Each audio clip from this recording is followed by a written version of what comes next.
Hi viewers, నేను doctor Srikanth, consultant psychiatrist, స్పందన hospital Vijayawada. ఈ వీడియోలో నేను మీకు సైకోటిక్ కండిషన్, ఉదాహరణకి స్కిజోఫ్రీనియా కానీ, డెల్యూజన్ డిజార్డర్ కానీ, బైపోలార్ డిజార్డర్లో మేనియా విత్ సైకోసిస్, ఇలాంటి కండిషన్ లేదా ఇతర సైకోటిక్ కండిషన్లో పేషెంట్ ఒక్కోసారి నోటిగుండు వేసుకునే మందులు వేసుకున్నప్పుడు లాంగ్ యాక్టింగ్ ఇంజెక్షన్స్ లేదా డెపో ఇంజెక్షన్స్ ఇవ్వడం జరుగుతుంది. దాని గురించి నేను మీకు వివరిస్తాను. సైకోసిస్ అనేది ముఖ్యంగా డోపమైన్ అనేది ఎక్కువ అవటం వల్ల జరుగుతుంది. ఇందులో పేషెంట్కి ఏంటంటే జబ్బు ఉన్నా కానీ జబ్బు లేదని చెప్పేసేసి ట్రీట్మెంట్కి సహకరించకపోవచ్చు, లేదా హాస్పిటల్కి రాకపోవచ్చు. ఒకవేళ హాస్పిటల్కి వచ్చినా కానీ మందులు ట్యాబ్లెట్లు ఇచ్చినవి వేసుకోకపోవచ్చు. సో అలాంటి సందర్భాలలో ఈ లాంగ్ యాక్టింగ్ ఇంజెక్షన్స్ ఉపయోగపడుతుంది.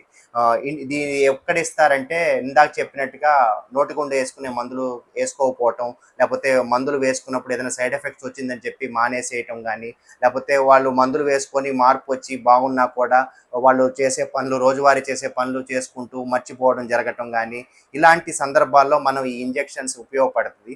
మనకి యాంటీసైకోటిక్స్లో ముఖ్యంగా first generation, second generation antipsychotics అందుబాటులో ఉన్నాయి.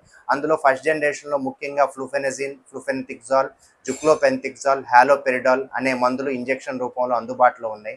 సెకండ్ జనరేషన్లో ముఖ్యంగా రిస్పెరిడాన్, ఒలాంజపిన్, పాలిపెరిడాన్ అనేవి ఇంజెక్షన్ రూపంలో అందుబాటులో ఉన్నాయి.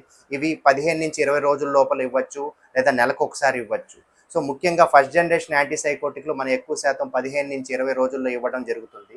సెకండ్ జనరేషన్లో ముఖ్యంగా ఈ పాలిపెరిడోన్ అనే ఇంజెక్షన్ నెలకు ఒకసారి ఇవ్వడం జరుగుతుంది. కానీ మొదటిసారి ఇచ్చినప్పుడు 150 mg డోస్ ఇవ్వడం జరుగుతుంది. ఒక వారం తర్వాత సెకండ్ డోస్ ఇవ్వడం జరుగుతుంది 100 mg. ఇంకా అక్కడి నుంచి నెలకు ఒక ఇంజెక్షన్ ఇవ్వడం జరుగుతుంది. సో ఇది నెలకు ఒకసారి. ఇది సెకండ్ జనరేషన్. ఇంకోటి ఒలాంజపిన్ ఇంజెక్షన్ కూడా 2 వారాలకు కానీ నెలకు ఒక ఇంజెక్షన్ అందుబాటులో ఉన్నది. ఇవి అందుబాటు ధరల్లో ఉన్నాయి, కొన్ని అధిక ధరల్లో ఉంటాయి. ఇది పేషెంట్ వాళ్ళ తాలూకా కుటుంబ సభ్యులు వాళ్ళ ఆర్థిక పరిస్థితి బట్టి సూచించడం జరుగుతుంది. వాళ్ళకి వీలు అయినప్పుడు వాళ్ళకి అందుబాటులో ఉన్న ఇంజెక్షన్ వాళ్ళు తీసుకోవడం జరుగుతుంది. ఈ ఇవ్వటం వల్ల ముఖ్యమైన ఉపయోగాలు ఏంటంటే, ఒక్కోసారి పేషెంట్ మందులు వేసుకోకుండా జబ్బు తీవ్రత ఎక్కువైనప్పుడు వాళ్ళు రోజువారీ పనులు చేసుకోలేకపోవచ్చు, లేదా జబ్బు నయమైంది కూడా మందులు ఆపటం మూలాన తిరగబెట్టచ్చు. సో ఇది ఇంజెక్షన్ ఇవ్వటం మూలాన ట్రీట్మెంట్కి సహకరించడం జరుగుతుంది. రోజు మందులు వేసుకునే వాళ్ళు ఇబ్బంది పడడం జరుగుతుంది. ఒక్కోసారి ఏంటంటే హాస్పిటల్ రాకపోవచ్చు, టైంకి మందులు వేసుకోకపోవచ్చు, దానివల్ల జబ్బు తిరగబెట్టచ్చు. ఈ ఇంజెక్షన్ నెలకోటో లేకపోతే 15-20 రోజులకోటి తీసుకోవటం మూలాన జబ్బు లక్షణాలు కంట్రోల్లో పెట్టచ్చు. జబ్బు వల్ల మళ్ళీ ఇబ్బందులు మనం ఎక్కువ అవ్వకుండా చూసుకోవచ్చు. వాళ్ళ క్వాలిటీ ఆఫ్ లైఫ్ని మనం మెరుగుపరచ్చు. ఒక్కోసారి ట్యాబ్లెట్లు ఉన్నప్పుడు ఒక్కోసారి వాళ్ళు ఓవర్ డోస్ వేసుకోవడం కానీ జరుగుతుంది. సో ఆ అవకాశం మనం ఇంజెక్షన్ ఉన్నప్పుడు మనకు లేకుండా ఉంటుంది. సో ఇవి ఇంజెక్షన్ యొక్క ఉపయోగాలు. సో ఈ ఇంజెక్షన్ వల్ల సైడ్ ఎఫెక్ట్స్ కానీ ఏమన్నా ఉన్నాయా అని అడిగితే, ముఖ్యంగా ఇంజెక్షన్ చేసినప్పుడు కొంతమందికి అక్కడ నొప్పి రావటం కానీ, వాపు రావటం కానీ జరగచ్చు. అలాగే నోటి గుండా వేసుకునే యాంటీసైకోటిక్స్కి ఎలాంటి సైడ్ ఎఫెక్ట్స్ ఉంటాయో ఈ ఇంజెక్షన్ కూడా సైడ్ ఎఫెక్ట్స్ ఉంటాయి.